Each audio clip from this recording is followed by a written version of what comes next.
Hello, everyone. Welcome to the webinar on impact of digital technologies on food trade in Southeast Asia, organized by Sourcetrace and our partner, SEDI.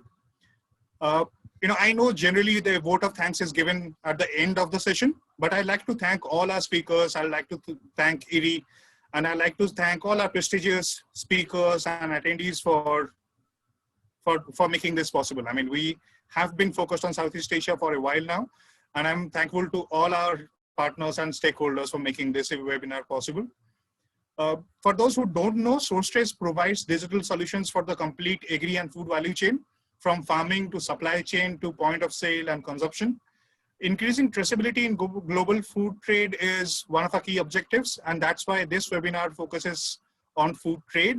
And we are looking at one of the most exciting food trade geographies in the world right now, which is Southeast Asia. With that, I'd also like to welcome Sheetal from IRRI to introduce herself and the organization. Yeah. Thank you, Om. We are actually delighted at IRRI to co-host this webinar with Sourcetrace, especially in this time when we are all looking for digital agriculture, and digitized agriculture is going to be the key for success. IRRI since 1960 has been at the forefront of supporting rice-based economies around the world. And it is a global actor for food security, climate action, development, sustainability, and nutrition. But we also go beyond rice research, to create scientific innovations and advanced technology.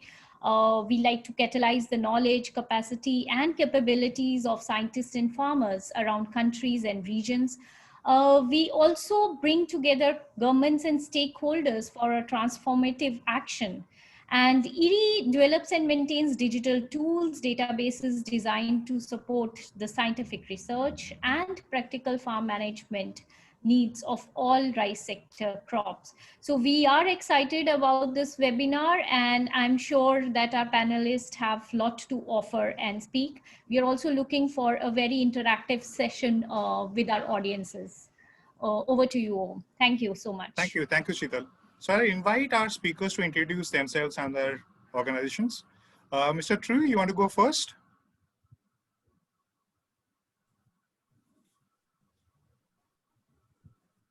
Okay, so we'll, yep.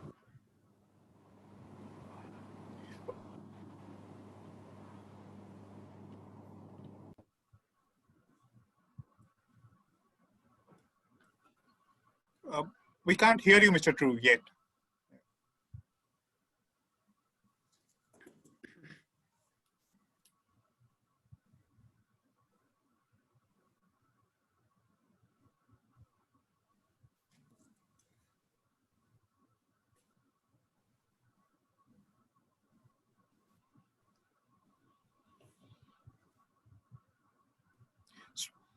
Should we go around and come back? Not yet, sir. Hello, can you hear me? Yes, we can. Yeah. Sorry for a little bit taking your time. Sorry. My name is Nam, Nam, from AgroTrade, the processing authorities under Ministry of Agriculture and Rural Development. So it's my pleasure to join the webinar today regarding the workshop, the online workshop by IRRI. So I hope for webinar today we can share information, experiences, knowledge, and information regarding the agriculture developments, as well as the technology, disruptive technology, and other related technology for development of agriculture, and not only for rice but for also other kind of food, vegetables, etc. of agriculture development in Vietnam, in Asian countries, and in other countries. Thanks. Thank you, Mr. Trieu. Thank you.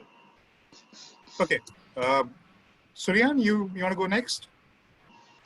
Yes, thank you. First, I would like just to extend my thanks to the co-host, Sourcetrace, and also IRRI for organizing this webinar. I think the topic is very valid and timely now because of COVID, and also looking in terms of how we can promote the topic, at the same time prepare for minimizing the so-called gaps where technology applied to the smallholder farmers always facing challenges.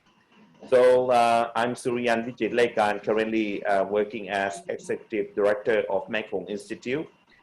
So beside Mekong Institute, I have been working with a number of organizations in Southeast Asia since my graduation. So among others, including the ASEAN Secretariat, ADB Greater Mekong Sub-Region Economic Cooperation Program, Agriculture Secretariat Office, FAO Regional Office in Asia Pacific, and GIZ.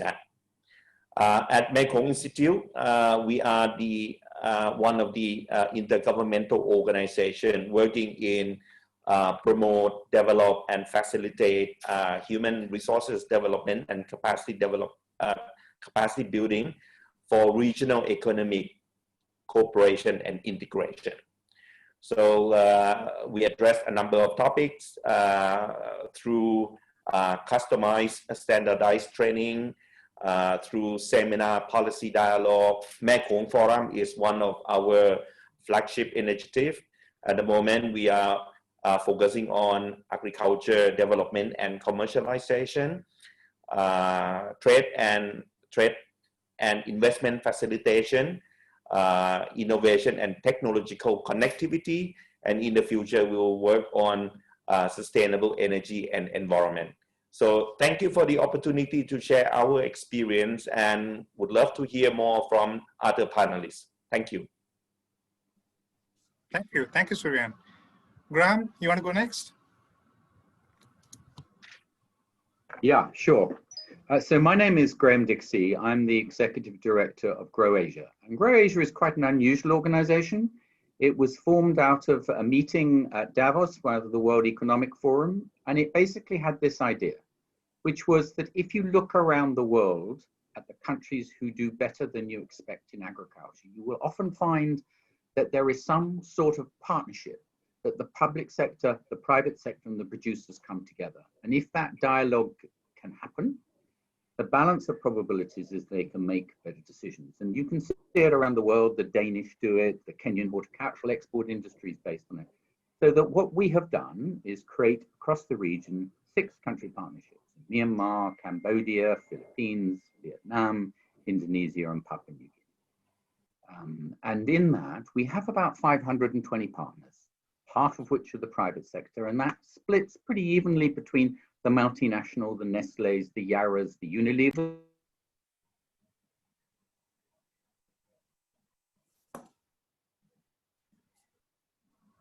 Grahame, you have muted yourself. Sorry, so the partnership is a mixture of the public sector, the private sector, but also civil society, government agencies, and they come together and they form working groups. We have about 46. They tackle the problems in the supply chain or in the broader area that can be solved in the pre-competitive space, and no one individually can do it. So on the country level, we have 50 different projects. Probably about 40 of those are value chain projects. About 1 million farmers are actively involved in those projects, and we measure the success of them and so on. And then at the regional level, we create a network so that the learnings are cross-pollinated from one country partnership to another. But we also work on things like the Fall Army Well in taking a regional approach to it, and push through the ASEAN Secretariat guidelines for responsible investing. But the 2 areas you will be most interested in is digital and the response to COVID, and I'll expand them a little bit, but just to say, when you talk to the CEOs of the agri-businesses in the region, and you say, what would positively change your relationship between smallholder farmers and agri-business, they scratch their head a moment and then they go, digital. And they are talking about traceability. They're terrified farmers will contaminate their supply. They're talking about logistics. They talk about advisory services. The banks talk about digital credit scoring. And on the COVID one, which I'll expand on, we knew we formed working groups to look at what the problems that were coming out of COVID. and the solutions. And I'll expand later, I hope I have a chance, but most of those solutions are underpinned by digital solutions. But what COVID has shown is that there are weaknesses in our supply chain and that digital is one of the solutions. Over. Thank you, Grahame.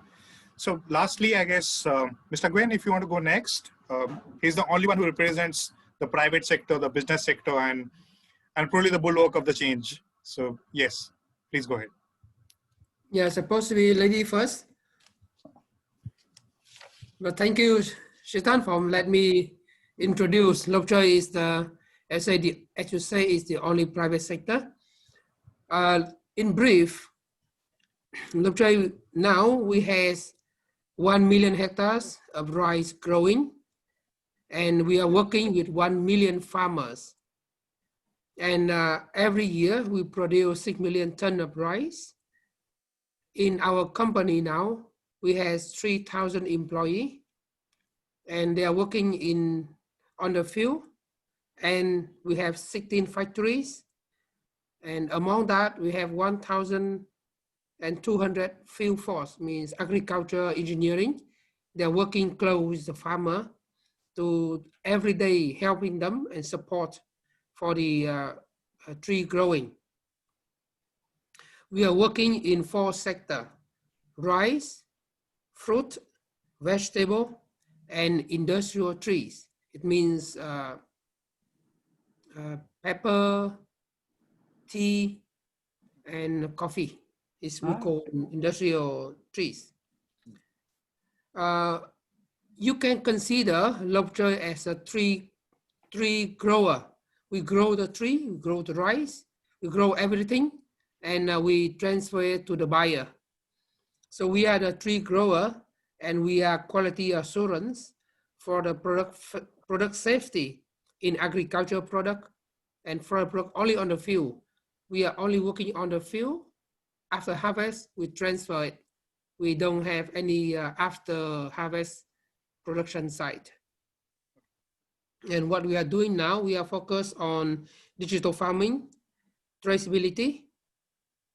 We focus on pre-order production, means we try to connect farmer with buyer at the beginning of the crop, and then we assure farmer to connect with their buyer, then they can follow the quality standard that the buyer requires the product to be.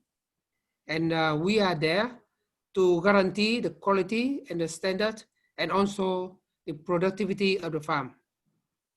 Then to do that, we are focused on digital farming.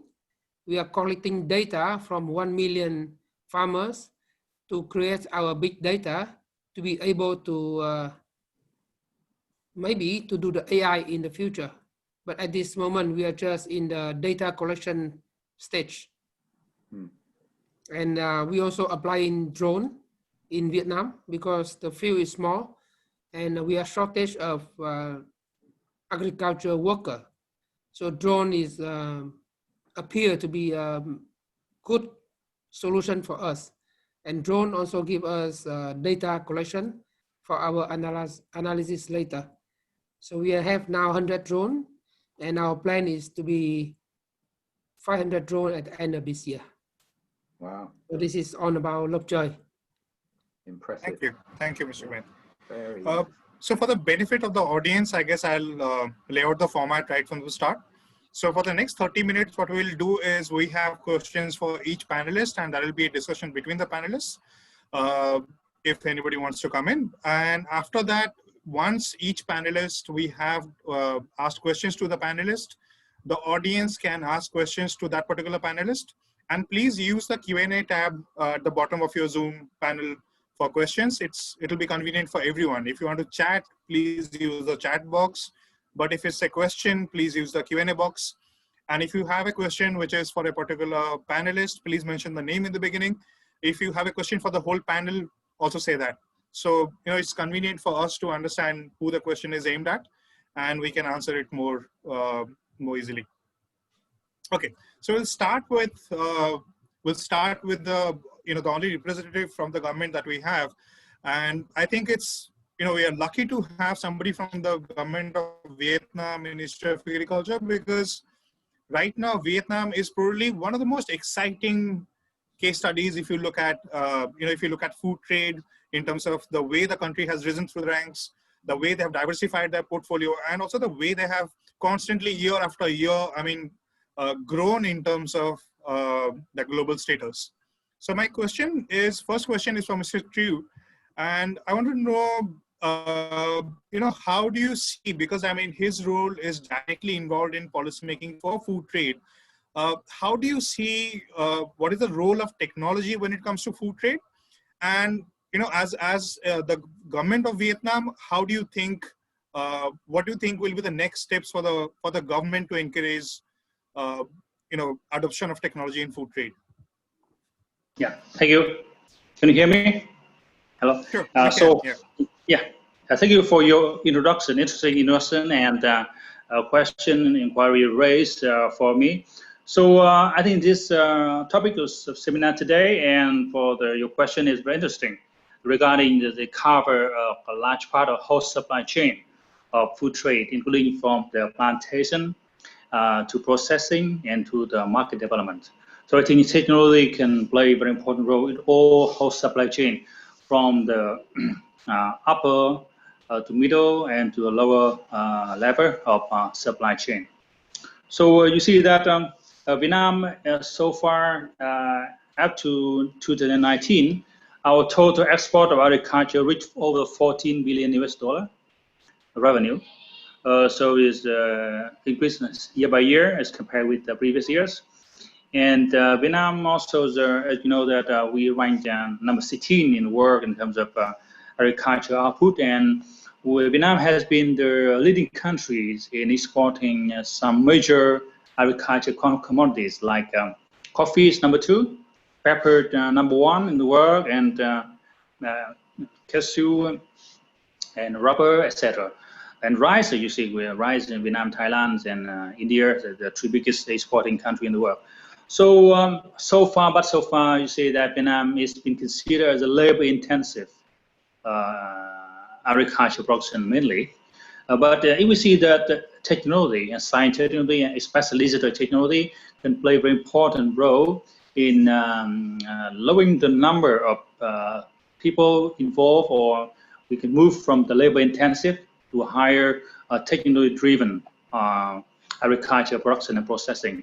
And as a Routray company just mentioned, Routray has quite successfully applied both digital technology, drone, and then maybe in future AI and blockchain in the whole supply chain of agriculture, especially for rice production in Vietnam. Some others big companies in Vietnam also increasingly apply more and more digital technology, both from the plantation to processing and to the market development. So here we see that the increasingly involvement of digital technology in terms of both for the fertilizer application or to pesticide, not so we can reduce the roles of the farmers, which can be harmful to them when they have to job regarding the fertilizer and pesticide to the plantation area. And also, technology can apply a lot and help a lot in terms of trade. So we apply here many companies and other stakeholders had to get involved in the online tradings with technology from the warehouse to the wholesale to the retails and to the consumer end users. So technology has to play very important roles in those minimize the logistics costs, as well as minimize logistics costs and increase the efficiency, effectiveness of the process, as well as the cost per unit of the agriculture production and agriculture business. So regarding the role of the Vietnamese government, I think that Vietnamese government totally support the increasingly application of technology, especially digital technology. But also we have faced quite a lot of shortcoming and a problem, like we had a shortage of finance support, shortage finance of technology driven, and in terms of human resources, in terms of technology source, etc. So so far the Vietnamese government has supported in terms of promulgation. We have made a promulgated decree 98 regarding the which is called the connectivities from both the farmers, household farmer, to cooperative, and to the big companies for whole supply chain. And we have both vertical connectivity and horizontal connectivities among the region areas. So as we can have the bigger production areas in terms of plantation, in terms of livestock, in terms of fishery. So based on the bigger plantation areas, it is easier, motivated for the company, for investor to set up the factory for processing near to the bigger or larger plantation area.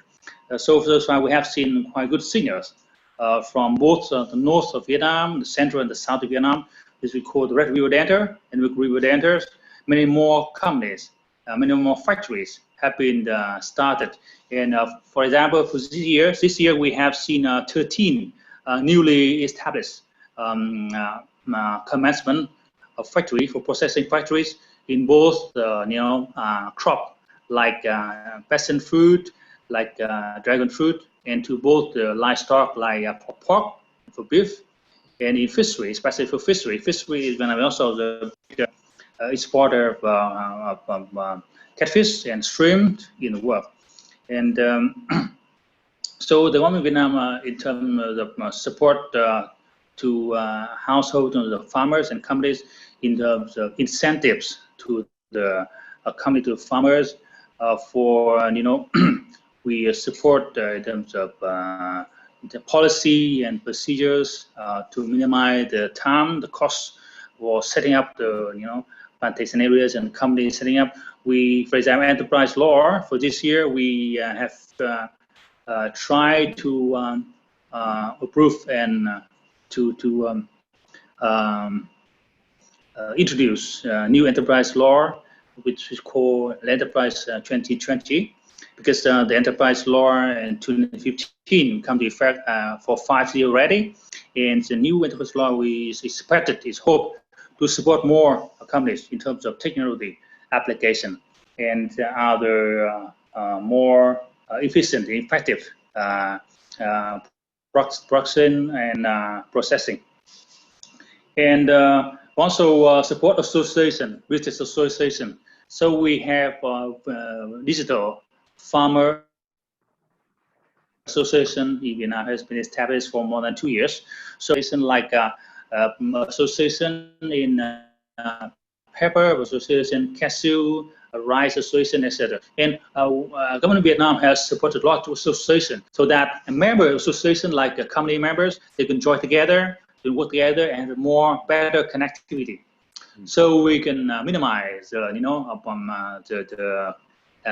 connectivity costs as well as logistic costs, and to have a better and more efficient, effective whole supply chain.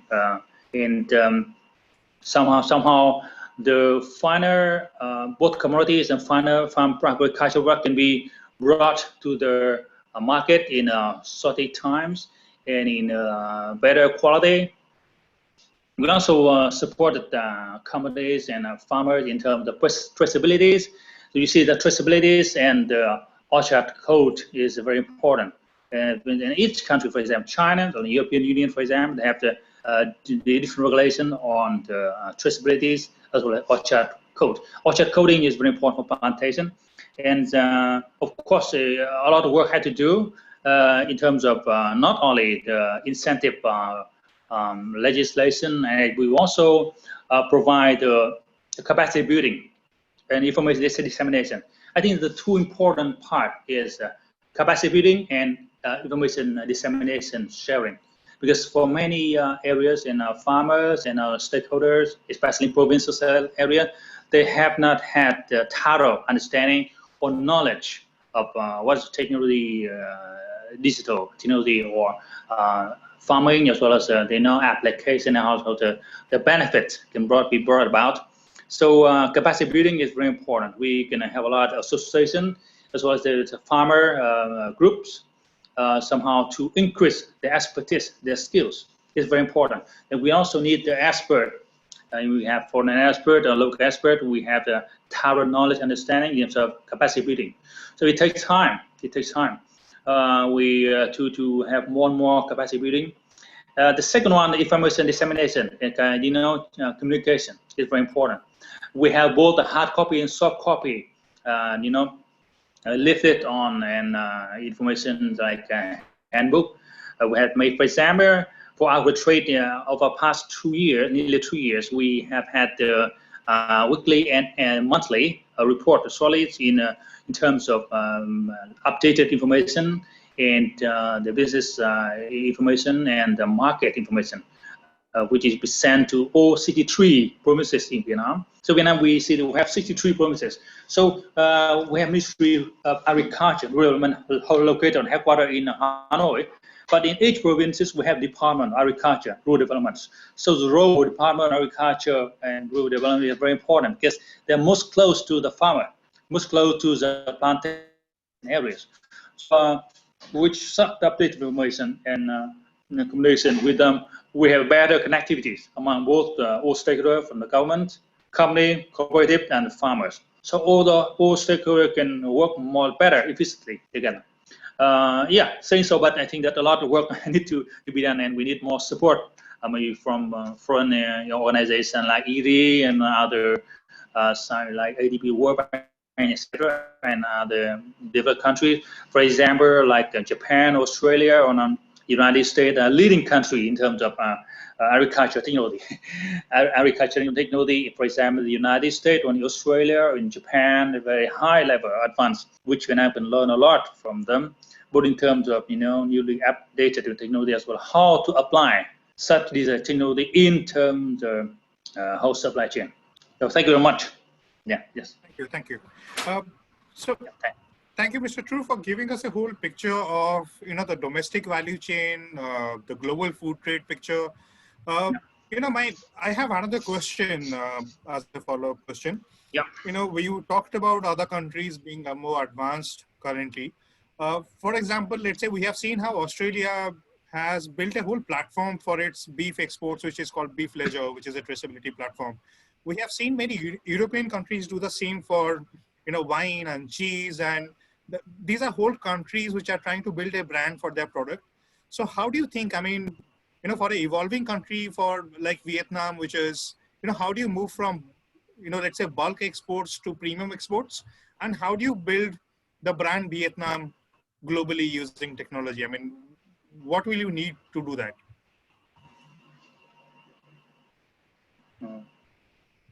Hello, can you hear me? Hello? Yes, we can. So your question is quite big and large area. So I hope to answer part of your question regarding the application of technology. So your question regarding the two parts, right? Technology application and the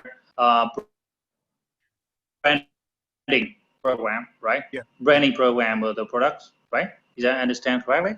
So for technology application, as I just mentioned in my presentation speech, it requires a lot of factors. For example, the time, a lot of time consuming, as well as resources, both financial resources and human resources. How we can mobilize both human resources and financial resources in most optimized timing, so we have the best optimization investment process. For branding, I think for technology we can learn a lot from European country, United States, or Japan and Australia, because they have a long development of science technology and how to apply in for each type of plantation or crop or livestock, etc. In the best. Of course, each country have a different condition. For example, like Australia and United States, very big farm. We can apply, with technology, a very minimum number of people working, but can adapt to very large paddy field areas.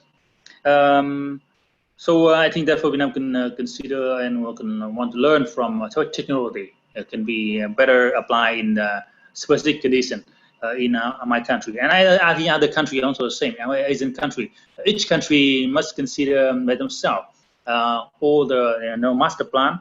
What is the best technology can be applied in their country due to the condition of people, how people can apply, how the weather and climate in each country may be different. For example, in Vietnam, we have the north where 4 seasons, similar to Northeast Asia. But for south of Vietnam, we have only 2 seasons. Like Thailand and Cambodia, only see rainy season and dry season. So we must see how technology can be applied in the best way. So for agriculture branding, you have a good question regarding agriculture branding. It takes on the bigger time. So far, Vietnam export mainly the commodity, agriculture commodity. But we know to have, to have the good branding, a good agriculture brand. It mainly is the final products, the final or fully processed product to the global market. So far, Vietnam has signed more than 13 free trade agreements with the other countries in the world. So in this process of application of free trade agreement, also support to the fulfill of fully furnished product to the global market, to other country. So it also require how to have a good trademark. Firstly, trademark for registration, trademark, how to be protected in the national authorities of this country, and how we can have the program for building and developing such agriculture brand into the expected or to expected market we want to buy or to sell such product. For agriculture branding, I think is also a very different part, because how the company can get involved in this process, because I think, in my opinion, only company can make a good brand, agriculture brand, because for the cooperative and farmer can join the supply chain and to support the company to build such agriculture brand and a good brand on the market, one we spot to on the seller. So for domestic market in Vietnam, more and more agriculture brand have been presented, have been provided to the consumer, but also take time for consumer to get to know, as well as for brand. You see that a very important part of it is for a famous brand, you also have the different side, that if one problem appear to surface brand is a bad image of such product and on the market. So protected, how to protect the very famous brand, retail brand, is very important, not less important than building such brand. Yeah, thanks. Thank you. I think that's not an easy question for anyone, but all of us will try to answer that through the panel. Thank you, Mr. True, for that brilliant attempt. So anybody, if you have any questions, the attendees, you have questions for Mr. True, please ask them in the Q&A tab. And we have a couple of questions coming in, but again, if you can just write the name, who the question is directed at, that'll help us again.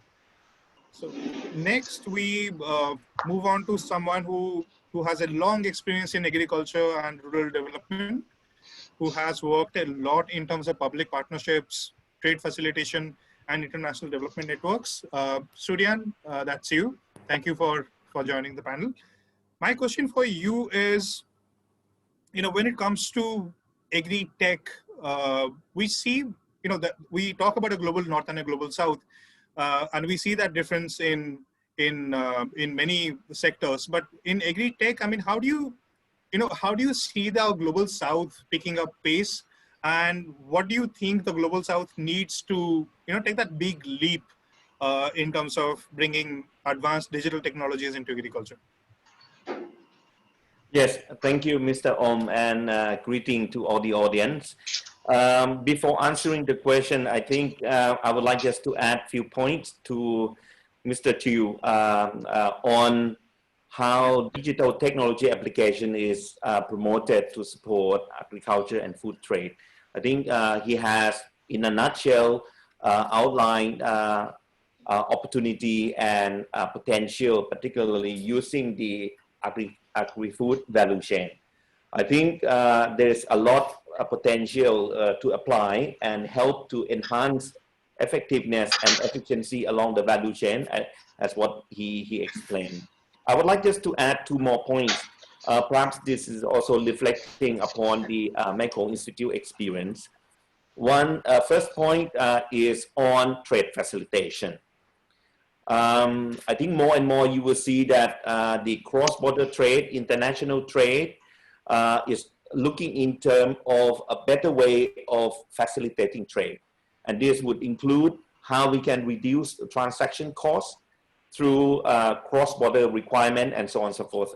So you will see that more and more we started to move from a paper-based into a more digital or electronic systems. The development of national single window, particularly among the ASEAN countries, is one of the major undertaking, and digital technology can help by issuing electronic SPS certificates, for example, in terms of fulfilling custom clearance, even regional content value, particularly if you want to trade intra-ASEAN in order to receive privilege from the tax exemption. So this is one of the prominent area and where we could help agriculture and food trade to become more competitive. The second point that I would like just to add to Mr. Trieu was much more opportunity also lies within the government agencies themselves in terms of improving effectiveness and efficiency in policy and program development. And we have seen this also clearly in Thailand, because Thailand is now using a number of digital technology and various remote sensing information to help to better formulate policy, monitor impact, not only in terms of normal situation, but also in time of crisis and disaster. Thailand is one of the advanced countries in the region in terms of implementing crop insurance scheme. This is also one of the other aspects, is not only in terms of production and trade, but in terms of providing safety net and shock absorbing mechanism to support the sector. I would like to add 2 more points in terms of challenges before going into, to respond to the question posted. One is about, I saw the question put in the chat box about digital access is not equal to digital literacy. I think this is true, and this is also a misconception to a number of people when they determine by way of potential when refer to, for example, mobile subscription and things like that. This is a misconception that we need to understand, that access to digital technology does not mean that they can leverage on the benefit in using digital technology. And this is why we are facing a number of problems in adoption of digital technology by smallholder farmers, SME, and so on and so forth. I'll come back to that in terms of what are possibility to address. The other point that I would like to reflect upon my own direct experience in working at GSF Thailand is the situation of what we call the digital overflow. We have a number of apps, you know, it's outlined throughout all the webs, but it's not organized according to the user, or it's not demand driven.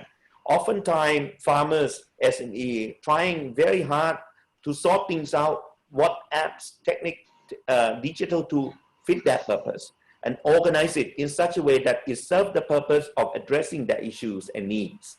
This is also another issue where we need to look at and how we can go about it. So having said that, I would like just to answer some of the experience I have. One of the introductory sentence that I would like to give is, much of the experience we have witnessed lies in the success in pilot, but there is quite a little experience that we see in a large scale implementation. I think this is the major stepping stone that we all need to put our heads together in terms of how we can really leverage a good pilot and make it into a scalable initiative. And that is the introductory sentence to what I will be providing. Perhaps I just want to cite one specific case just from my former organization, GIZ, together with the Ministry of Agriculture and Cooperatives, Thailand. That is the implementation of the project called Thai Rice Nationally Appropriate Mitigation Action, or NAMA. This is a project aiming at transforming rice sector from conventional farming towards low emission and sustainable rice production systems. So they adopt sustainable rice standard and providing a framework of, best practices, also to gain access to quality market. This is one of the examples, and I don't have much time to dwell into what the project is about. If you would like to know more, I would suggest that you could search from their website on Thai Rice NAMA. What I wanted to share with you is to combine the Rice NAMA project and experience of Mekong Institute in outlining what are measures consideration that perhaps we can lead the implementation from success small projects into a more scalable initiative. I would like just to provide you the following area, and I hope perhaps people can associate or perhaps share more information on that. One is about the need to promote multi-ministerial or multi-sectoral approach in planning and promoting digital technology for agriculture and food trade.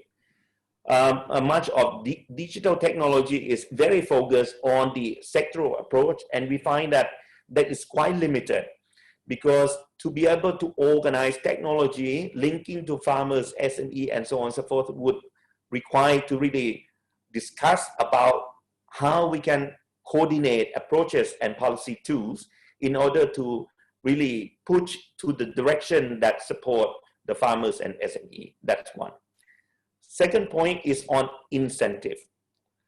Much of the technology that we introduce to farmer and SME is looking at how useful it could be, but it cannot be easily equate to what really the concrete incentive, what profit the farmers and SME can really generate compared to not using digital technology and tools. So incentive, and also this should be coupled with robust communication so that they understand, appreciate, and leading to adoption. That's number two. Number three, applying digital technologies also require a digital business model. This oftentimes a mismatch in terms of using a conventional business model for agricultural farming or trade by introducing digital technology, because there is a completely new concept of how business works. And therefore, having a digital business model is also needed to be built into how we can capacitate the farmer and SME. Number four that I would like just to include is about the role of value chain. Mr. Trieu has mentioned a while ago about the need of stakeholders to work together, but I would like just to add by saying that there is much more role for a big players such as multinational companies to help integrating smallholder farmers and SMEs so as for them to gradually integrate themselves into the value chain, learning how digital tools and technology could be applied. And this could be a way of shortcutting the gap of capacity of smallholder farmers and SME to access to digital technology and gain benefit from it. Perhaps the next point would touch upon the work of GrowAsia. And this is, I still believe that is much of the opportunity to be explored, is the need to really provide a platform of public-private partnership. This to ensure that stakeholders, particularly private and public sector, would discuss and really explore how technologies apply, not only digital, but technology in general, innovation in general, and learn from it and provide an enabling environment so as to foster progressive development. Because technology is advancing very rapidly, and issue challenges change over time. So you cannot just rely on digital technology as a fixed, not a progressing technology, but you need to provide also the platform and dialogue so as to evolve the planning, monitoring, and improvement. The last 3 points that I would like to share at this stage is we need to recognize the importance of the subnational provincial governments. Oftentimes, there is a direct implementation from national policy to the local level without trying to leverage the subnational policy initiative and support. And oftentimes, farmers are away from the capital, and not oftentimes they are properly support, mentoring, hand-holding over the period that they can adopt technology. So do not undermine, and also always include subnational government in planning the support activities. Regional economic corridor approach. This is one of the Mekong Institute flagship initiative that we have been promoting.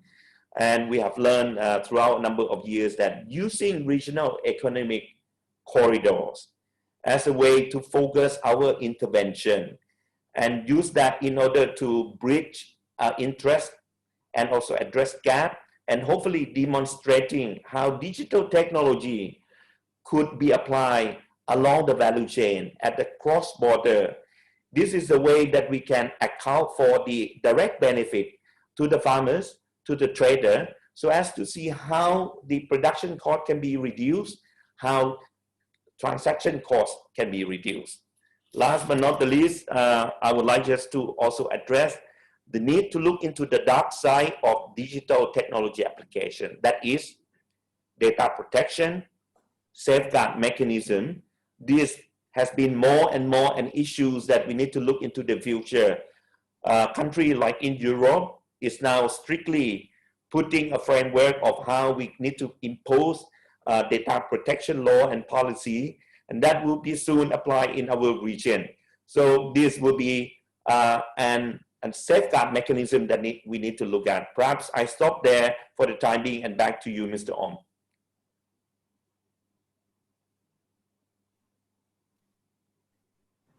Om, you are on mute. Yeah. No, I thank you. That was a brilliant talk, and I think all of us have so many questions for you, because the Q&A box is also buzzing for questions, with questions for you. But I think we'll come back to this. I mean, I think the data protection, again, and talking about the regional partnerships, the business model, I think we'll like to come back to the business model part towards the end of the session.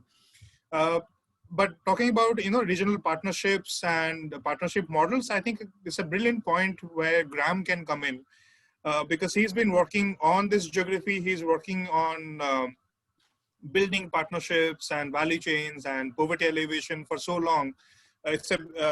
So Grahame, I mean, my question, I think, we all know what we want you to talk about, but, let's start with this, because the webinar is focused on this particular geography. How do you see, the Asian countries or Southeast Asia being different from other geographies? And when you're talking about, regional partnerships or tech education or tech adoption, is there a different strategy which is needed?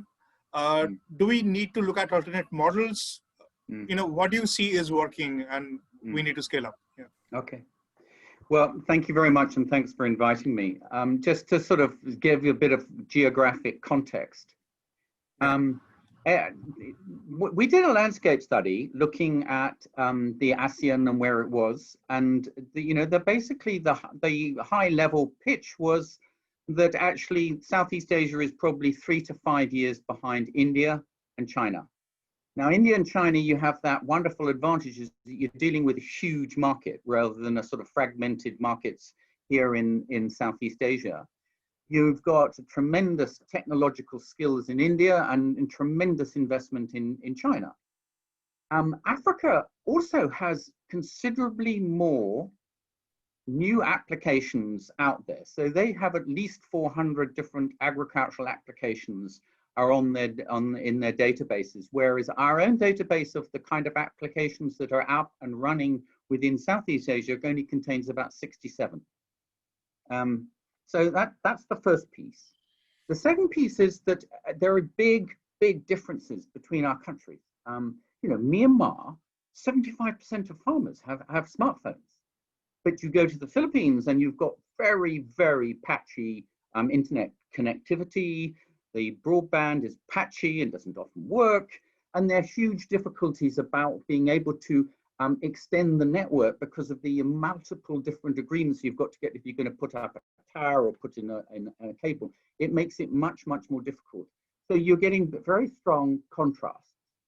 Then if you sort of drill in a little bit deeper, and we talk to the CEOs and Suriyan and Troi and Thuan have mentioned this, you know, they come up with the same kind of messages, which is, you know, when you ask them, they will say that the thing that can positively transform agribusiness's relationship with the smallholder farmer is, in their mind, digital technologies. And they will talk about their fear of smallholder farmers contaminating their raw material supply with too much bacteria, the wrong agrochemicals. So traceability is very high in their mind because it would send a signal to the smallholder that you can't get by without doing it properly, and that they would feel more comfortable that they're going to handle what's going on. Logistics is one that consistently comes up. The input supply companies go, it's far too expensive for us to send agronomists out into the field to deal with thousands of farmers. Therefore, digital technologies and digital advisory services are very important to us. And the banking community says, you know, we have hardly touched the rural space. But the trouble is, we don't know which farmers are going to repay our loan. So if there is a digital credit scoring that can identify which out of 100 farmers is the 50 that will have got financial discipline and repay our loans, we'd like to know about that. So that you know, that's the sort of story that's emerging. The second piece is that actually, when you go out and you talk to farmers in the region, and we've done surveys in Vietnam, Myanmar, and Indonesia, the interesting thing is they do use their digital technologies, primarily their phone, as a farming tool. They phone up to make sure that the trucker arrives, they make sure that the input shop has got the seed before they go down to town, and they increasingly use the phone for real-time market research. In other words, phone up different traders and find out what the prices are. So that's what they're doing. What they're not doing is using digital applications. We found about 1% has ever used the digital application, yet that's where the investment's coming. But what they do, and this I think is kind of unique to Asia, is that they inhabit chat rooms. You know, we picked up somewhere between 20 and 40% of the farmers in our sample inhabit chat rooms. And that opens out a whole area of other ways that we could use that. And the other piece that we also find is that there is a big gap between the technologists and the farmer. That the technologist is very keen on smart technologies, but they don't understand what a farmer does and can't do. And so that there's a gap that needs to be straddled on that. So I pass it back to you, Om, for my next question.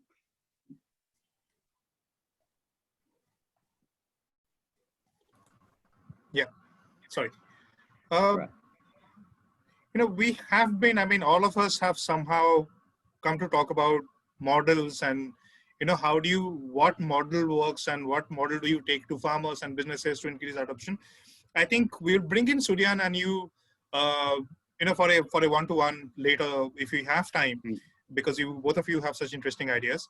But anything, you know, Grahame, across your experience, is there any model, any particular project which involves small farmers and you think it has done brilliantly? I mean, you know, be it a chat room, be it an app or mobile, I mean, anything that you would like to share?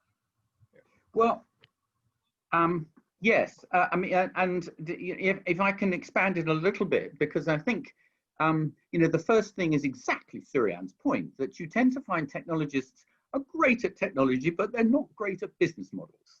And the consistent problem we see amongst particularly project people is that they don't get the basic requirement. If you're doing an application for farmers, you have to bear one kind of ratio in mind. How much does it cost to acquire a farmer, and what is likely to be the income that you will generate from that over time?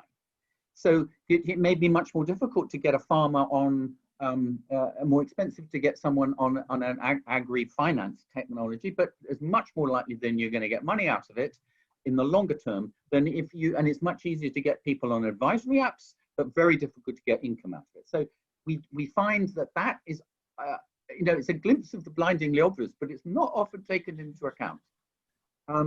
Then there is a very interesting thing, you know, this thing around chat rooms. There is a very interesting lesson coming out of the private sector. You see, what the private sector knows that chat rooms are important, so it's gone out and it's found influencers. Now, these are people who inhabit chat rooms and can guide the conversation. And mostly it's been used to encourage people to use a particular perfume or lipstick. But in fact, what they have learned is that there are, of the people who notionally are influencers, maybe only 1 in 5 really works. And the thing about influencers, they're not good if they're a celebrity, they're good when they are trusted. And an example out of this comes out of India, that Olam was trying to encourage people to align themselves with a farmer service company. And they did the normal way, and then they tried the influencer. And they found the most powerful influencer was the young son of a trusted and well-respected farmer. That he was the person who could incorporate, be able to inhabit the chat rooms, guide the conversation, inject some ideas, and so on and so forth. So I think that there are lessons that we can learn that we've seen beginning to work in agriculture. It certainly works in the commercial world, of using the existing platforms in chat rooms, and in the region, WeChat, WhatsApp, Messenger are all widely used. Then the next one is okay, let's not worry so much about the farmer. Let's think about the broader ecosystem. So coming out of COVID, we drew together a conference call. We formed 4 working groups, which exactly as you've implied, you know, this was bringing together 1/3 were from the private sector, 1/3 from the government, 20% from development agency, 10% from farmer organizations, and they had 4 working groups. The first one was that what COVID has shown us is the weaknesses in the Southeast Asian supply chain, food system. And the first weakness is the first mile connectivity. This is very expensive and it's very badly done. Thanh Hub, who I'll come on to in a moment, but they were reporting that in Indonesia, the truckers, the local truckers who collect the product from the farmer are charging 300% margins.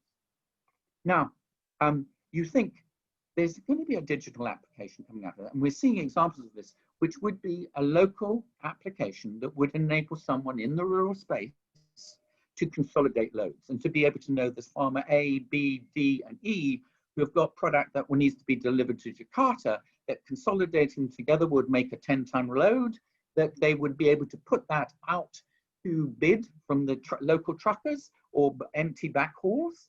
And this could do what both Suriyan and Troi have talked about, which is to reduce transaction costs.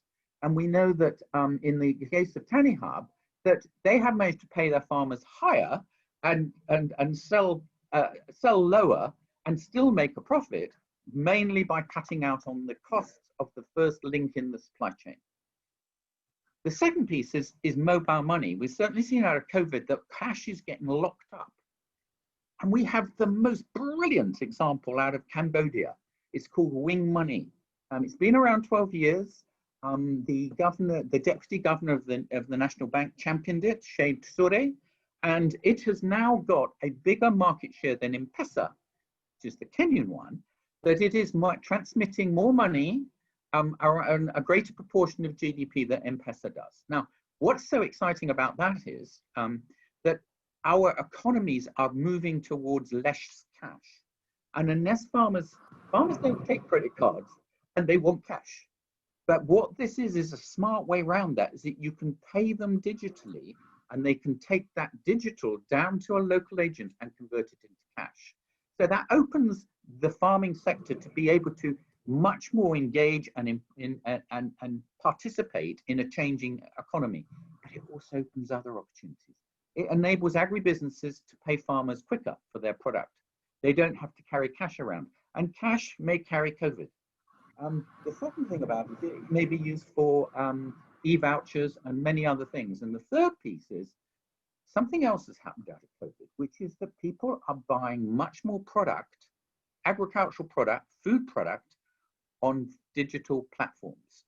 We have a lady from PDD, Pinot Dio, which is the Chinese fantastic example. It does $20 billion worth of direct sales from farmers to consumers and agribusinesses. Canihab has really taken off. ARRI in Indonesia is also doing well.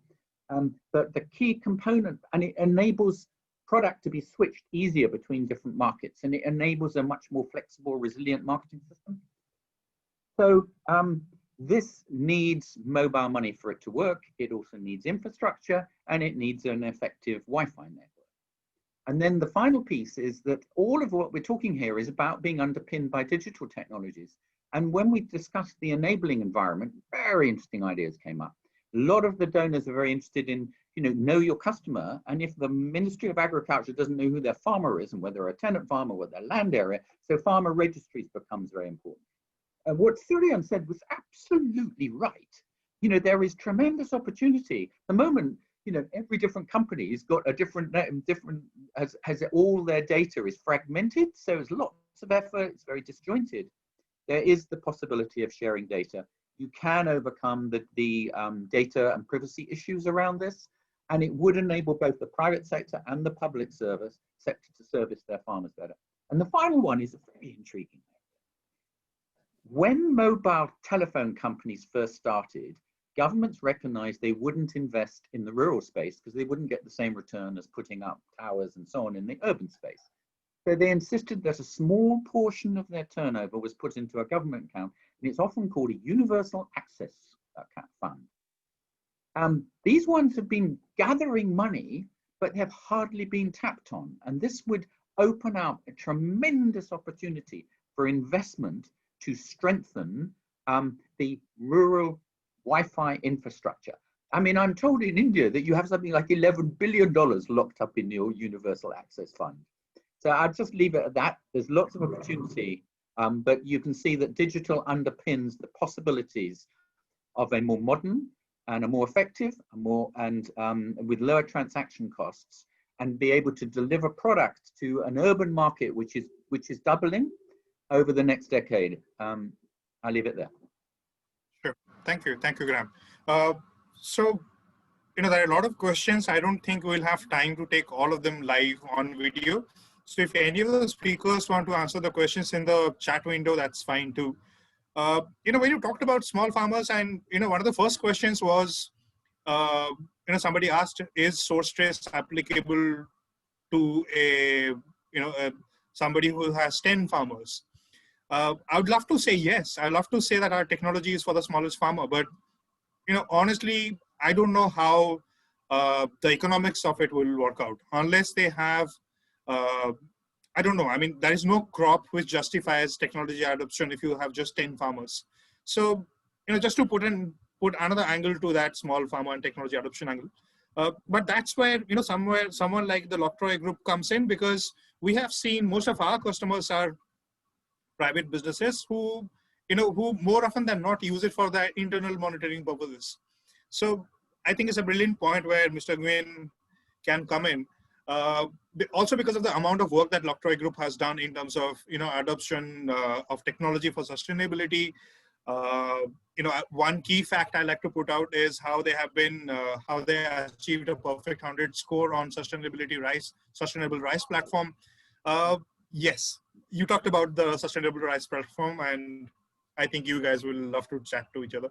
So my question for you, Mr. Nguyen, is when we talk about private entities, we talk about, we're kind of looking at two challenges. One is investment. Where do you get the money? Do you have, surplus money for technology adoption? And that's when, most of the problems come in. I mean, where do you pull the money out? I mean, how do you circulate that money? And second being, human resources. I mean, even companies which have that kind of money have sometimes stayed away from signing a deal because they thought the training itself is a cost, it takes time, it takes money, and it's very challenging. So, how did you manage all that? And what's your view on that? Thank you, Om. Just very, very quick introduce about Vietnamese name. Our name is start with the N one. We know if you say, hello, Mr. Nguyen, then 60 million people Vietnamese will say, yes, I am. You have to call Thuan, it's my name. Nguyen is familiar. I did practice that a lot. Okay. I'm so sorry, but yeah. No, this is the way we are writing our name. It's very funny anyway. Thank you, Grahame, for your talk, because Routray, you can consider we are a big farmer, and we also are super small farmer as well. At this moment, we are working with 1 million farmers, and we give them 1 million code. It's not normal code. We give them the traceable code. And every farmer who's working with us, all of them has our QR code.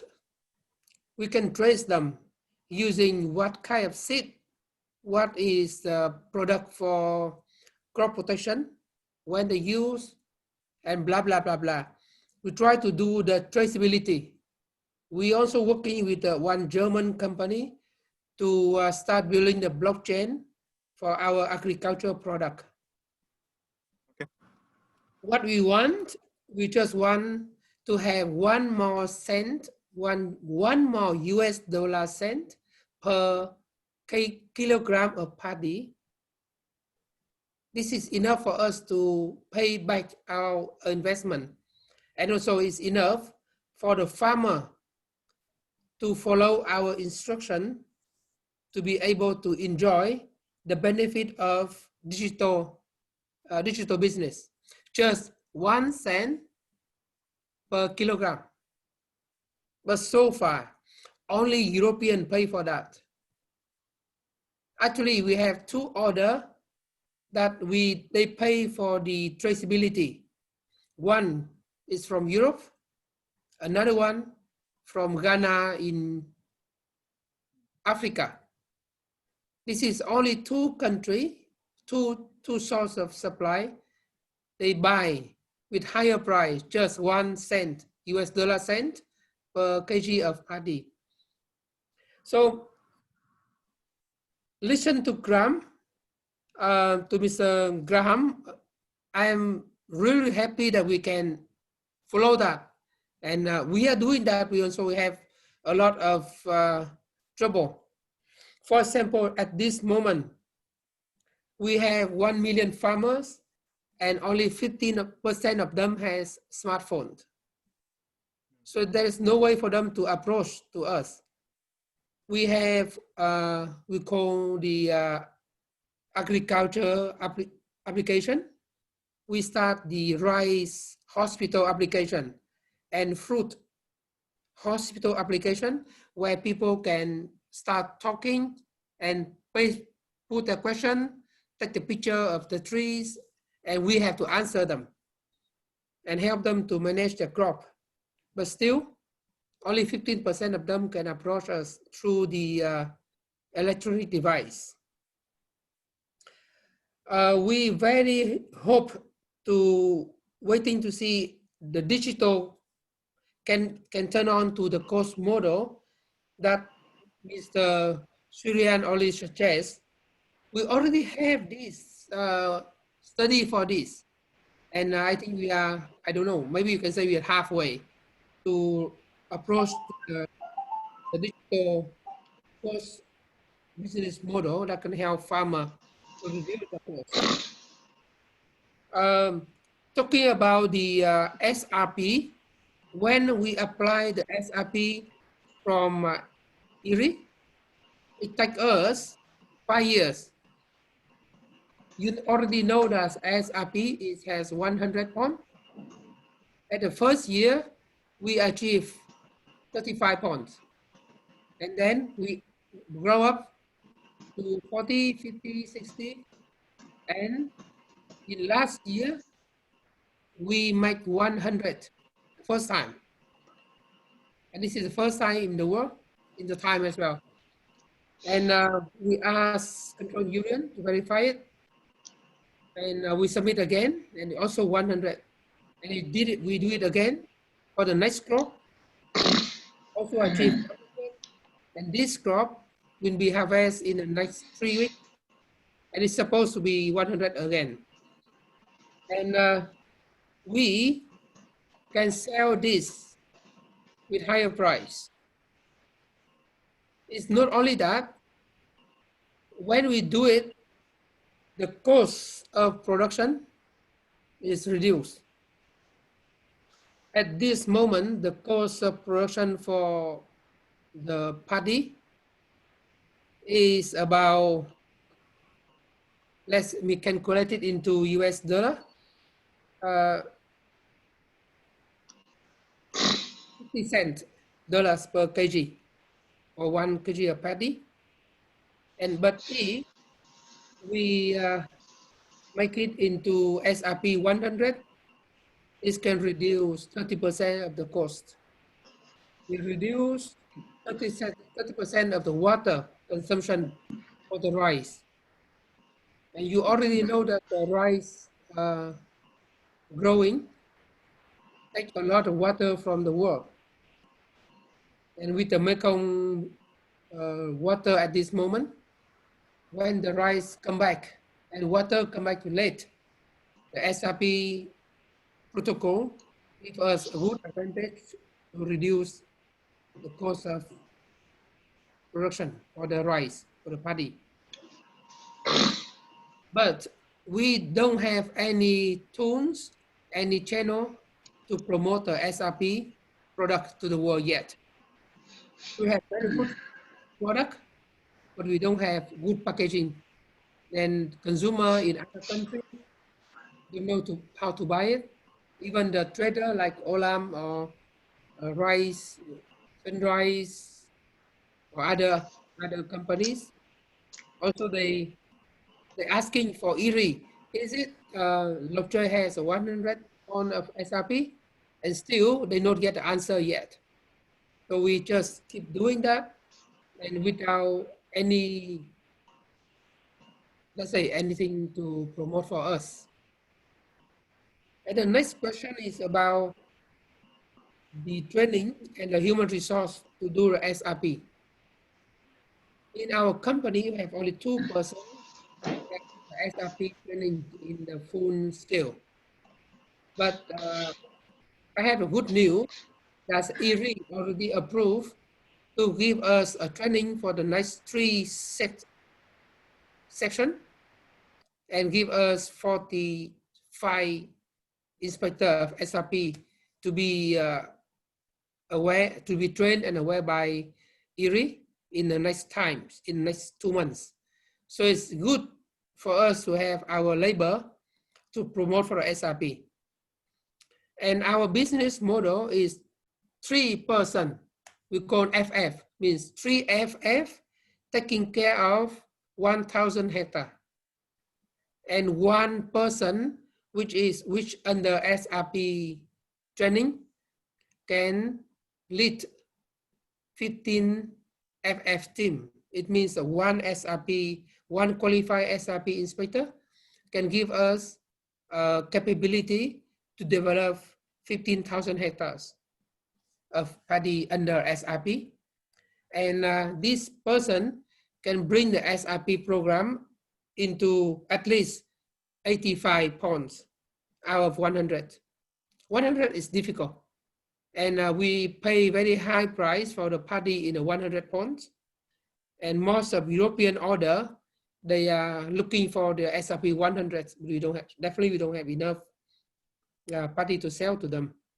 But the SRP 85 is enough for the European and US quality standard.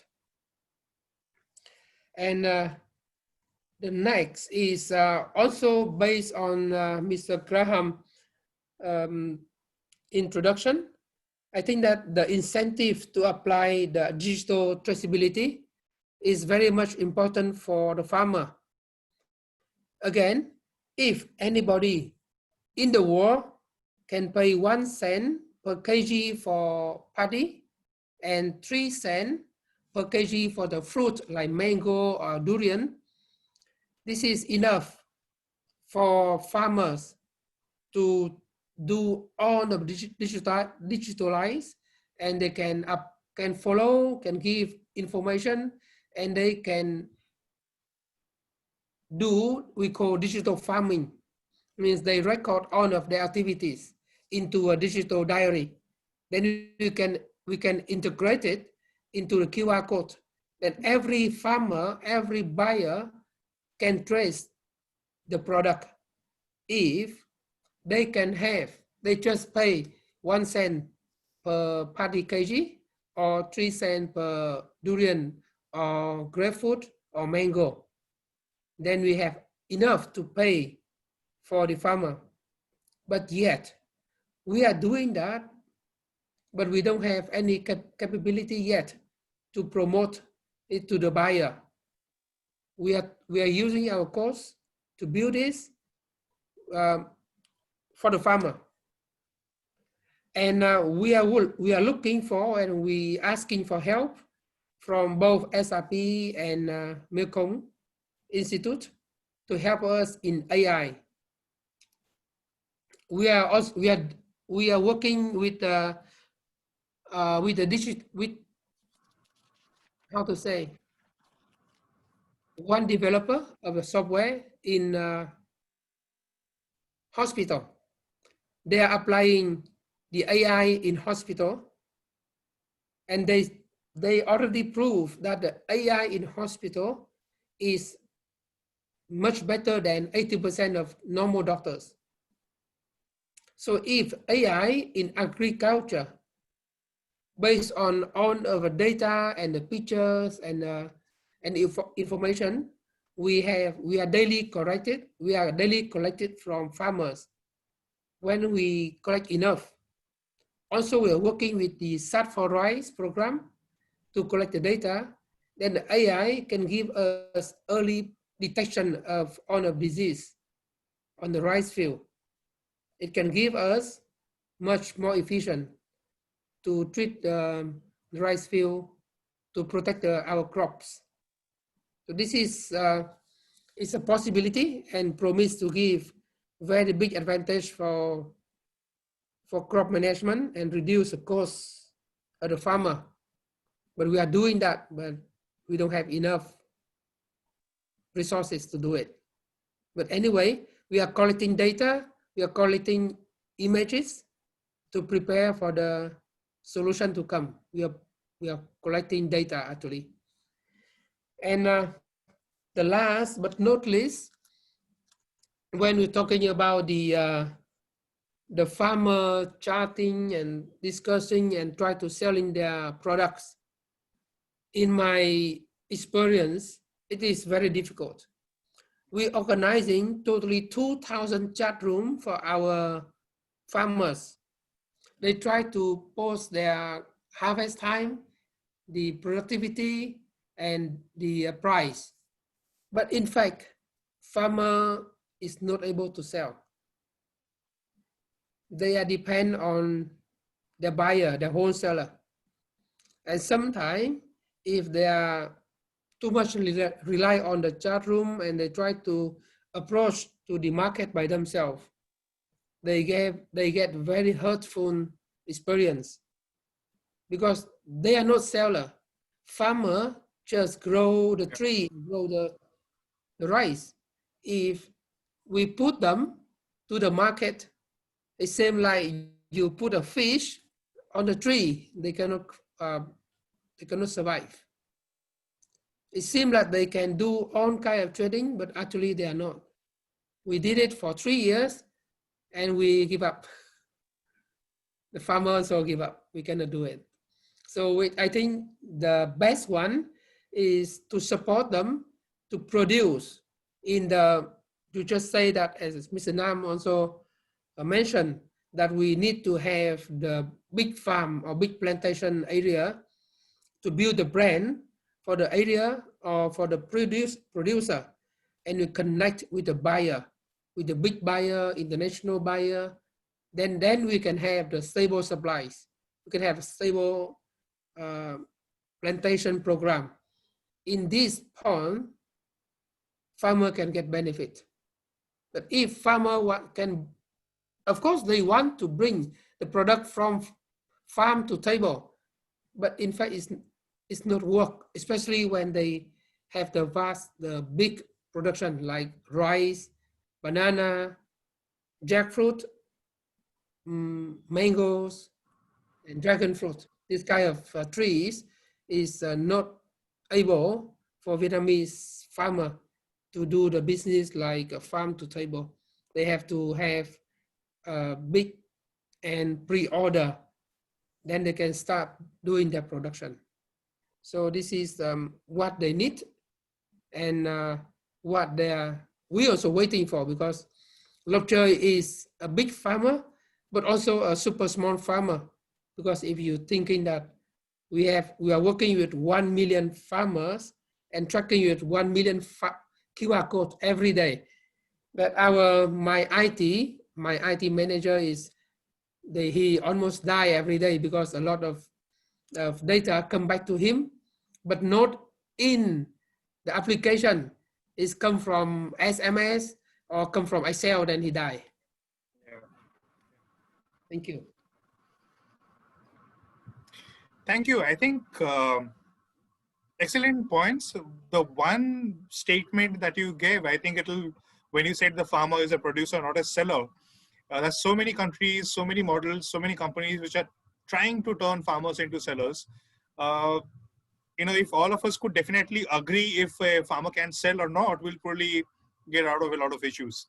But I think I'll bring in Sheetal here, because it must have been very hard for you to listen to all the conversations about small farmers and keep quiet. Because now we are all looking at you for answers, because you are one who has given farmers ICT tools, you have given them computers and phones and made it work. So tell us answers. Thanks, Om. Yeah, every time, the speaker was speaking and I was thinking something that we relate to. It's not like it's in Southeast Asia or South Asia, it is Pan-Asia, these issues. But before I begin, I would like to mention that yes, now IRRI has been accredited as an authorized service provider for SRP, and we are really looking forward to work with various agencies on providing them training to make sure that they can take over the SRP standards and probably reduce their cost and get a good price in the market.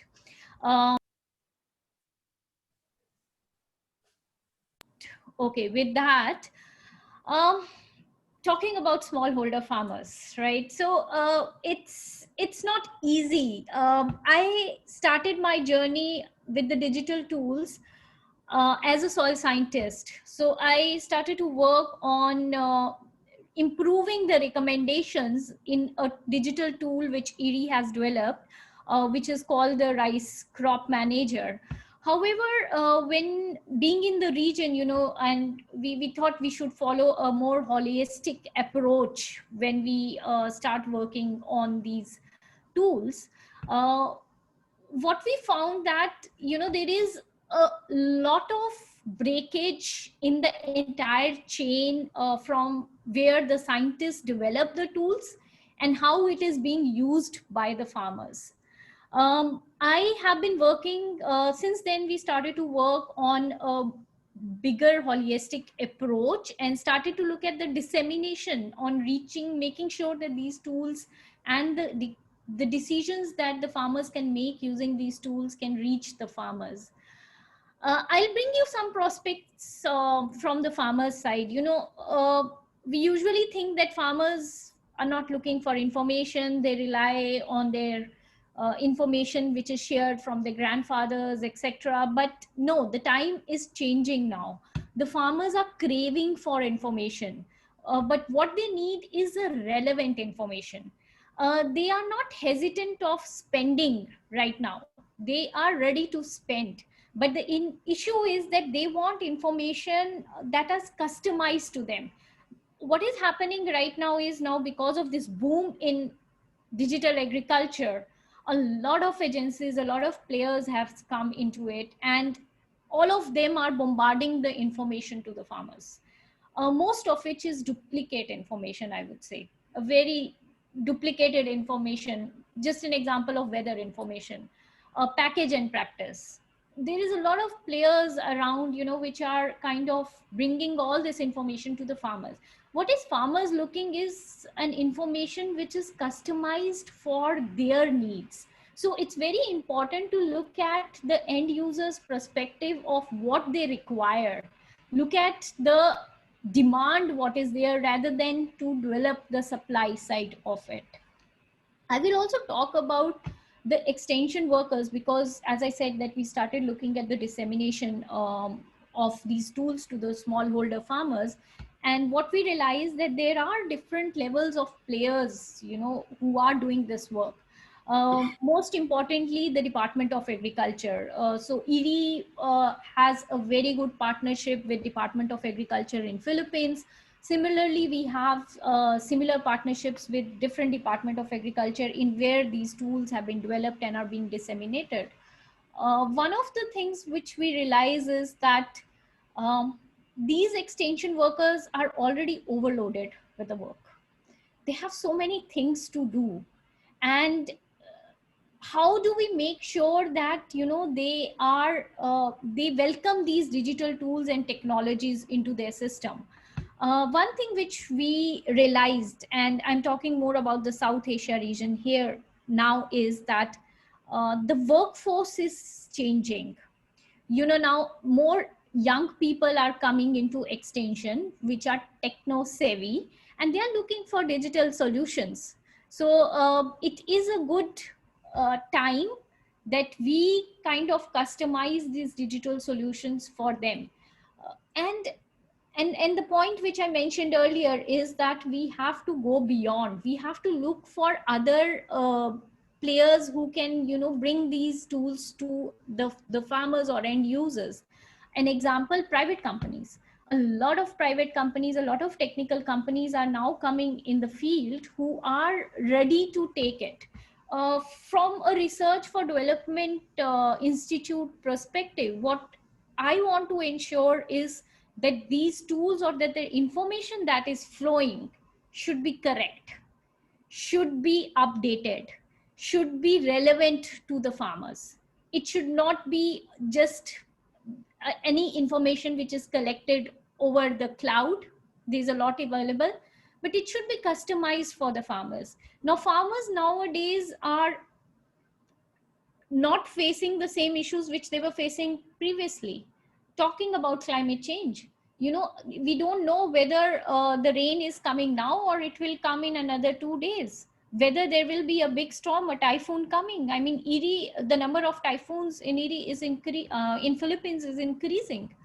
And the abiotic stress, the biotic stresses, they are increasing, they're spreading. Fall armyworm was not talked about in these regions before, but now it's a big problem. So all these changes have to be considered when we devise these digital technologies.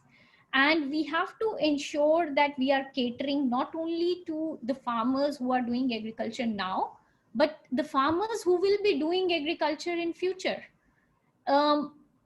We have to be a little bit more inclusive, I would say. Another angle that comes into my mind when I talk about the farmer is the changing setup of the farmers.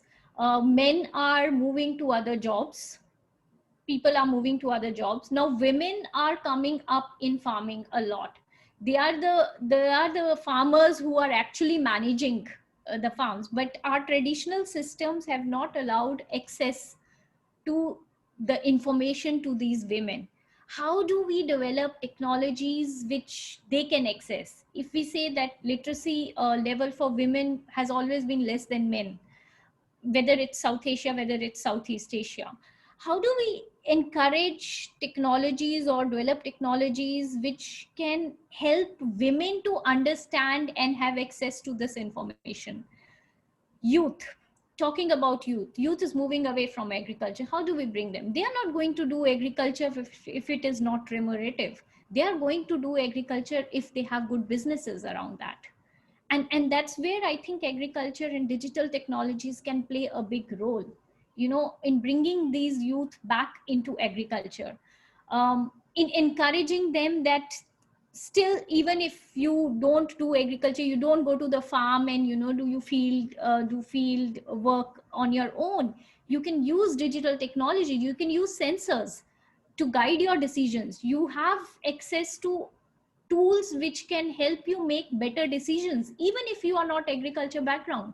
I think that is something which digital agriculture can really help in kind of, you know, changing the entire system.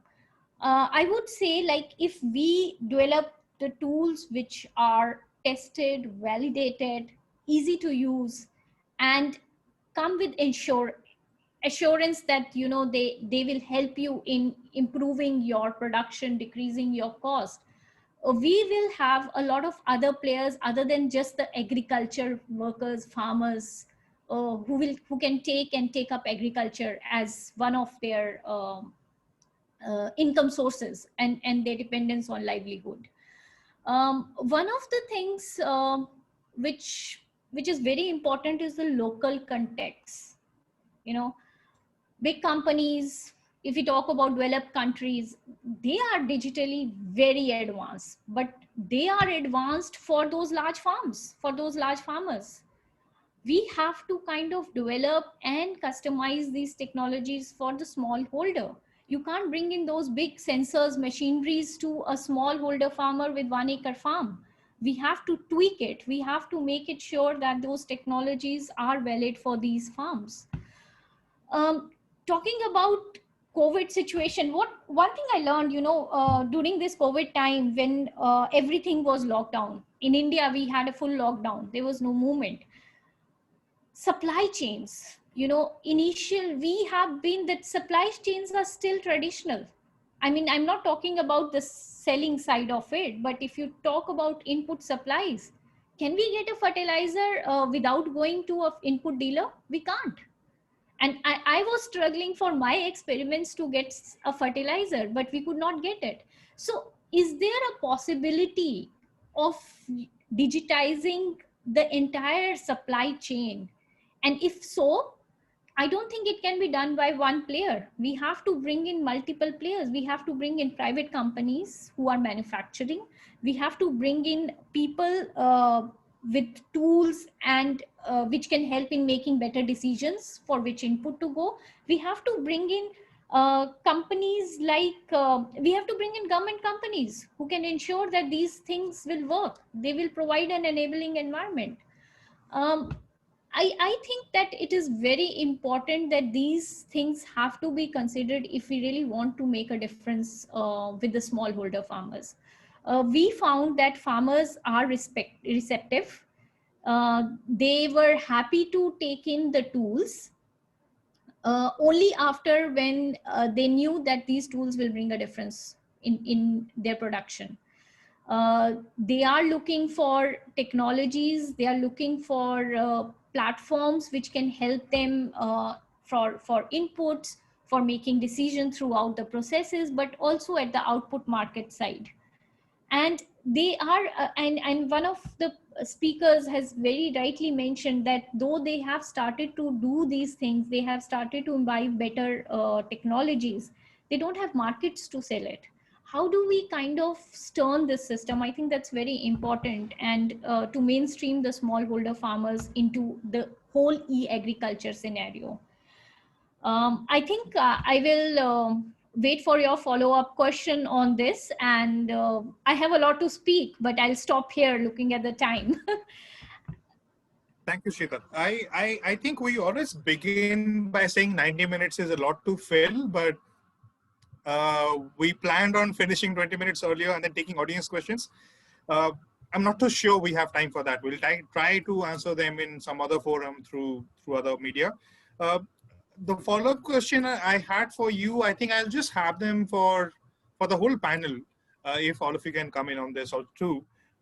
You know, you all talk about the farmers and the funding and the money, but the point is like the ones who are going to do, you know, provide the solution, implement it are the technology companies. So, you know, someone like us, but what will be your, you know, advice, suggestion, input for technology companies? What are they doing right? What are they doing wrong? How do we help others in picking up the pace?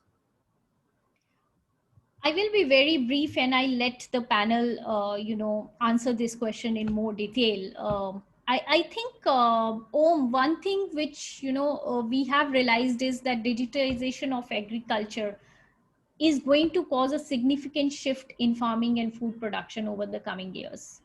And it is very critical to invest on this. For the technology company like yours, it is important. I will mention 3 points basically. One is to invest on basic research and development of the tools. Look for tools which are customized for the farmers, which are relevant for today's situation.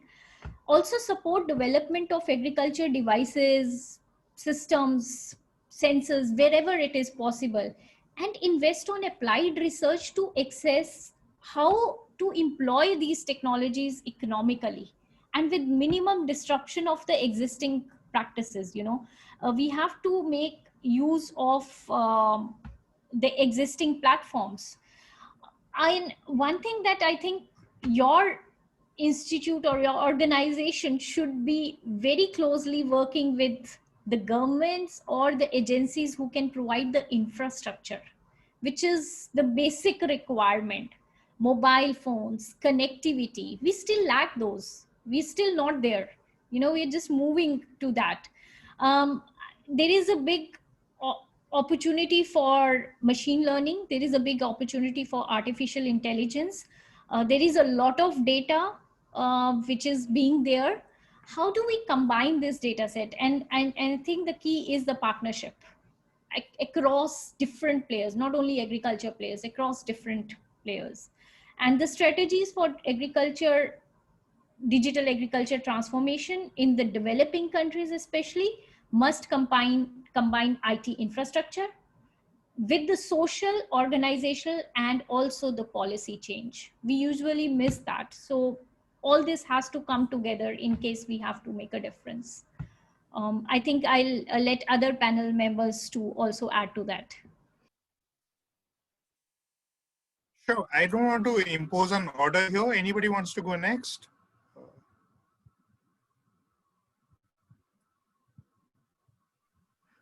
I mean, I would say that the agribusinesses that we interact with they have really upped their investment in digital in the last 2 or 3 years, so that, you know, some of them have, you know, teams of 100 people working on this. We have found a gap between the sort of digital magicians and what farmers need. The way that we've tended to get around it is to try and do human-centered design, which is to bring the startups and the corporates to spend a week, well, 4 days living in a village in Indonesia, so they really engage with farmers and understand what their issues are. That seems to help. And the investment we've seen really go up in the last 2 years, mainly in apps and mainly in the biggest sector where the growth has been and is in the marketing, digital marketing platforms. Over.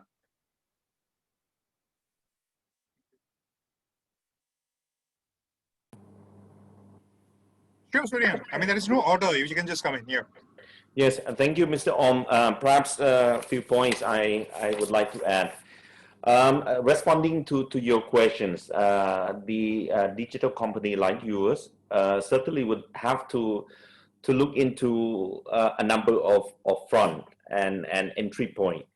The first point I learned from the case of Thailand, we work with some of the digital solution companies, and one thing we have learned is that before you really offer service and support, you need to really look into leveraging into the government digital infrastructure investment.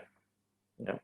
Because only when you leverage on their digital infrastructure, just like agriculture infrastructure, you'll be able to see what are the mainstream support and what are technical gaps where digital solution company like yours could value add. So you should not try to really create a full package. That is one. Second is that look for opportunity to develop what we call modular approach. Modular approach. Modular approach allow you to really offer a short-term solution and also bring in people understanding on what could be potential expansion of technological solution. Third is about be prepared to offer a very robust business model. I think part of the clarification Mr. Grahame has explained, but most cases is the adoption and whether or not our target beneficiaries would be affordable to invest. So be it the cost share by value chain actors or be it in terms of farmer group organization, you need to find ways. Last but not the least, I would like just to still offer, I offer in chat box, there's still much more opportunity using regional cooperation framework and regional economic corridors to foster better planning and facilitation of digital technology application. The audience kindly refer to chat box. One of the topics we will be trying to focus over the next few years will be how we can foster the government digital infrastructure.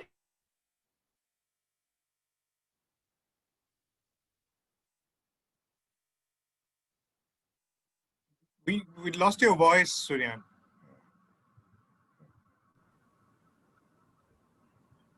All right. Otherwise, if you cannot hear, please proceed. Yeah? We can hear you. You can hear me. Oh, okay. So what I wanted to say is that we can work with the Mekong countries in order to support them in terms of government digital infrastructure investment. Because to me, these are the basic infrastructure that we need. Private sector won't be able to afford that. Yeah, that's one. Second, also try to promote digital application along value chain and cross-border value chain. This is how we can learn from selected commodities, selected regional economic corridors, and expand through various corridors that we have so that we can expand to other commodities and so on and so forth. Last but not the least, I appreciate the work of GrowAsia, and I want also to echo and also explore ways that we can value add. Supporting public-private partnership platform where digital technology service matching can be developed, where we can foster multinational company to help integrate smallholder farmer SME, so as they gradually learn and over time they will be able to adopt. These are a few things perhaps I would like just to put forth for your consideration and invitation for future collaboration. Back to you.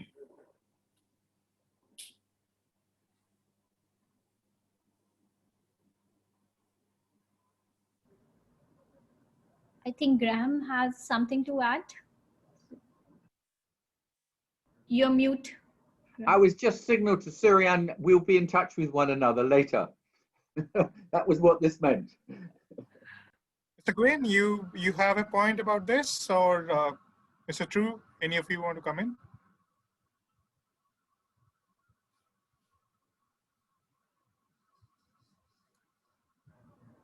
No? Okay. I think I can just add a point mentioned by Mr. Suriyan about using the existing digital platform. So one thing which we did here in South Asia was to use the digital centers. You must be knowing the common service centers, which have been established by the government at the Gram Panchayat level. And we introduced and integrated our tools into their systems, and that is where we see, you know, a kind of not only a future of getting farmers to access these tools, but also developing it as a business models. These are business models for youth. So I think very rightly said, using these existing digital platforms is the key. Thank you, Sheetal. Okay, any last comments, or should we have already overshot by around 20 minutes?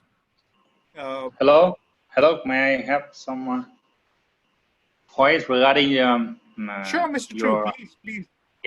Yeah. So very interesting. So far, I have undergone many interesting points and ideas from different panelists with solution as well as a recommendation. I think highly appreciated. So I totally agree to several major important points. First of all, the better investment in terms of infrastructure for applying technology. So here for infrastructures investment, also the role in the government and the public-private partnership activities together with like Suriyan mentioned, the multinational corporation is again involved.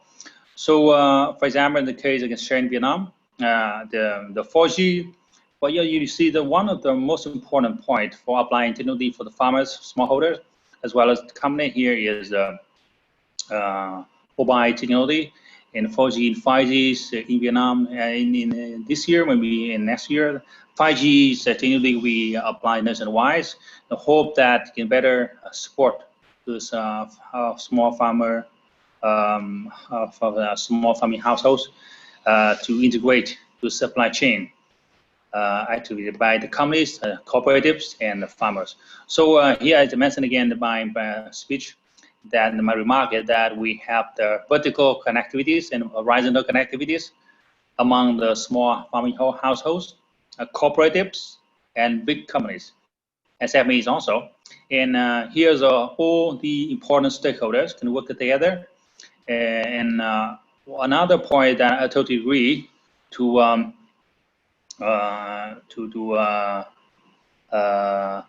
Sharma regarding the economy of scale.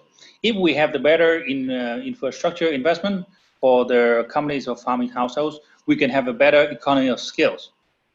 It means that we can reduce the logistic costs and production costs and begin better return of investment and return margin, profit margin for the companies and for the households. And Mr. Thuan just mentioned that for the big plantation areas of crops areas, it should be in a better planning master plan by the government in cooperation with the big companies and SMEs and cooperatives and the farmers, small households. And I think technology can play a role in this regard. Yeah, thanks. Thank you, Mr. Thuan. Mr. Thuan, any last comments? I think we can close with you.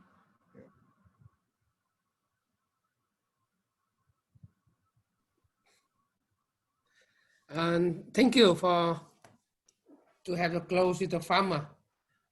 The Vietnamese farmers have a bit similar to Bangladesh where I visit, and I think that Bangladesh and Indian farmers in rice have more organized production compared to Vietnamese. And also the digital farming and the way to sell the product in Indian is better compared to what we are doing here. So I don't know, we are looking for something like some solution to have better production. Also, we're looking for the solution to have better, have the reduction of the chemical using on our rice field. We are looking for the solution to reduce 1 million liters of chemical per year in our rice field. This is what our aim of the company. But also we are looking for a way to connect with the market who can have the higher or the better evaluation of the product produced by the SRP or by other different advanced or better for environment, which is good for our farmer. And still, we are focused too much on growing rice and take care of the trees, and we don't have enough resource and power to connect with our buyer that we can have better for our farmers. Thank you. Thank you, Mr. Thuan. I think we are almost closing in on 2 hours, so that's 30 minutes overdue. So I'll invite our co-host Sheetal to do the vote of thanks with me. I don't know how to thank all of you for staying for so long, for taking so many questions, and for, I hope we can somehow bring it down in different formats, in video, in text, in terms of small papers, because I can see the audience interest. All of them want to listen to you more, but we'll kind of try to do justice to things that you have said and bring it out in easy or digestible formats. Sheetal, over to you for closing. Yeah. Thank you so much, Om. I would first like to thank Sourcetrace actually for co-hosting this with us, and to bring this important topic up in the current scenario. I'm highly thankful to all the panelists, who have, I would say, without any hesitation, brought up all the avenues that can be explored through digital agriculture. And we see a lot of synergies between all the institutions and organizations that are on the panel, but also who are listening.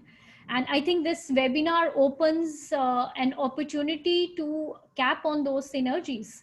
So I'm looking forward to more collaborations, more partnerships, which will develop further from this webinar. My sincere thanks to all the panelists for giving their time and staying beyond the estimated stipulated time. Thank you again for joining us, and thank you to all the audience who have been there with us for almost 2 hours now. Thank you. Thank you, everyone. Thank you. Thank Thanks. you. Bye. See you later.